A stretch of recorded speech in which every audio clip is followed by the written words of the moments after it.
Pessoal, barulho após a substituição da correia dentada e também do tensionador. Eu quero mostrar aqui alguns detalhes para vocês que fazem a diferença após a substituição. E a falta da utilização dessa ferramenta correta vai impactar no funcionamento. Antes disso, eu gostaria de pedir para você se inscrever aqui no meu canal para você ter acesso a todos os outros vídeos, tá bom? Então vamos lá. Tensionador, ele existe em vários modelos. A gente vai ter aquele modelo que ele é manual. A gente vai ter o modelo de encaixe com sextavado.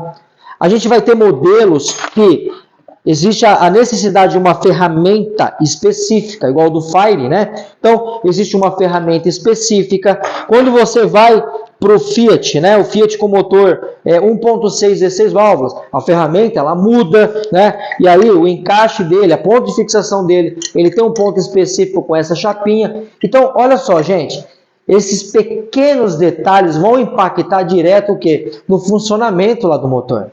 Quando eu não tenho conhecimento específico ou quando eu não utilizo da ferramenta certa, o que vai acontecer? Eu não consigo aplicar a tensão ideal lá no motor do carro, a tensão correta, e aí vai fazer barulho, vai desgastar a correia dentada de uma forma prematura, tá bom? Então olha só, esses pequenos detalhes vão fazer com que vocês tenham sucesso na hora da instalação da correia dentada e também do tensionador, tá bom? Olha só, então, para você ter acesso aos demais vídeos, peço para que você se inscreva no canal, deixe aqui seu like e não se esqueça de compartilhar com um amigo também. Valeu, pessoal! Até o próximo vídeo.